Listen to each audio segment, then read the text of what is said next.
How's it going? Welcome back to the channel, and today we're going to be talking about Talk to Me, the movie that just released last weekend. I went and saw it over the weekend, and I just kind of wanted to give a review today. Now, I heard about the rave reviews that this movie was getting, and I was really excited to see it, especially since it was made by a couple of YouTubers. I just thought that was really cool that they got their first big screen adaptation. So I went into this movie with kind of high expectations and high hopes, and I'm just gonna flat out say it didn't live up to them for me. Now, this movie just kind of felt like another possession movie to me. Now, let's kind of break down my thoughts about this film, and I want to start with the positives. First of all, the visuals for this movie were really unique and really well done.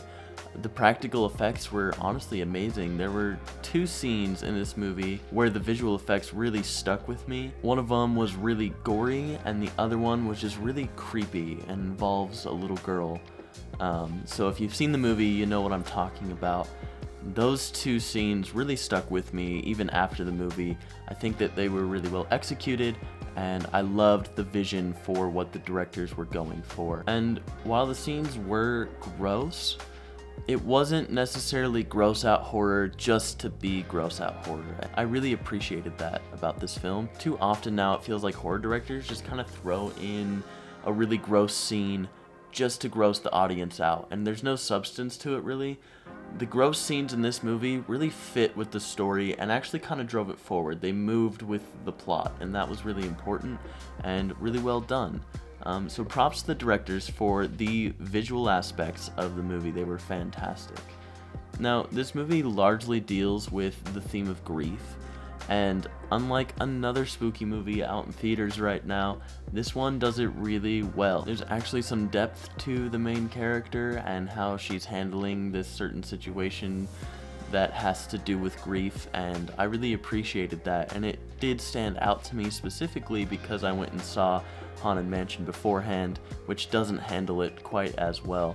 So it was cool to see a movie that actually takes its substance and goes into it. Like, it's not scared to show what Mia is going through throughout this movie, and that was really good for it. And speaking of the characters of this movie, they felt real. This was another positive I had, was that the writers and the actors really brought these characters to life. It felt like I was watching an actual group of teenagers interact with each other, and it was really interesting. Oftentimes I find that teenagers are either written to be older than they are or younger than they are, but I really felt like I was watching a group of high schoolers, especially in one scene when they're in Jade and Riley's house and they're using something to kind of feel the intoxicating effects of it. That was one of the best scenes in the whole movie, and it was because it felt like an actual high school party. That's something I don't see too often in movies, where high school parties don't really feel like high school parties.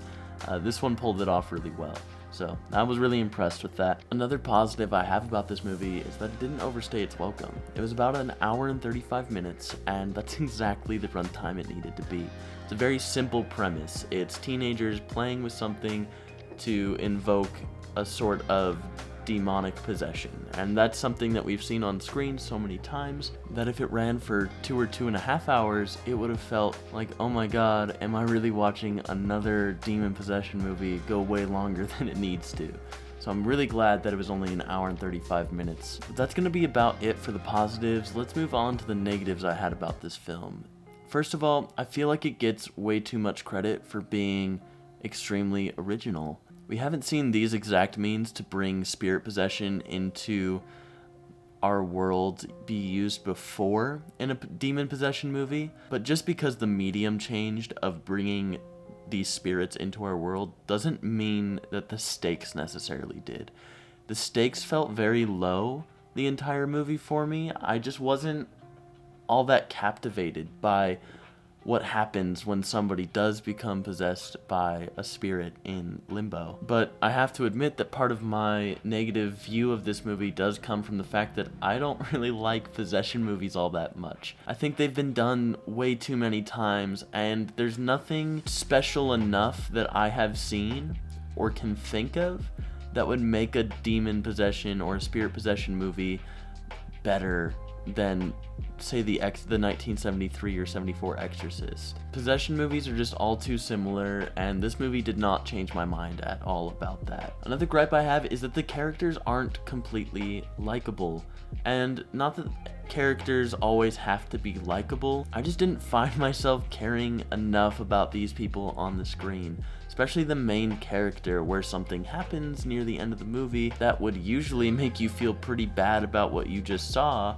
or what just happened to this person, but I walked away from the movie feeling like that's the only place it could have gone. It was very predictable for me, which I guess is another negative for this movie, is that it was predictable for me, but really, I just didn't care that much about Mia. And I don't know if that was just me, but that is just my opinion on it. Another issue I have is once the conflict of the movie and the premise is introduced, it plateaus. It doesn't get any crazier, or there's no twists and turns. It just kind of is. And then at about the halfway point of the movie, the plot reaches a certain height, and it never surpasses that. So after that halfway point in the movie, it just kind of feels like you're plateauing and then going downhill, and that was a big issue for me. I was kind of disappointed by the end of the movie, thinking, oh, how are they going to outdo this scene? If they're going to put this halfway through the movie, then something at the end has to be crazier. And there is one visual towards the end that is really intense, but I never felt like it got more interesting. It just kind of was exactly what you would expect it to be. When it comes down to it, this movie ultimately left me pretty disappointed, and that sucks because I was so looking forward to this movie. People were calling it one of the greatest or scariest horror movies of 2023, and I still believe that the title holder for that is Evil Dead Rise. That was a fantastic movie that really subverted my expectations. This movie, on the other hand, didn't. So I'm going to be giving it a 6 out of 10, and as a side note, I also went and saw Haunted Mansion again the same day, and I'm dropping its previous score for general audiences from a 6.5 to a 6, so it's about on par with Talk to Me, and I know that's like weird because Talk to Me is getting such good reviews and people love it so much, but it just didn't click with me, and Haunted Mansion did, so I did give Haunted Mansion a separate review for Haunted Mansion fans, which was like an 8 or an 8.5. But if you're a general audience, these two movies kind of hit about the same for me. Anyway, that's gonna about do it for today. Thank you for clicking on this video and watching it. Please remember to like and subscribe if you haven't already, and we will catch you in the next one.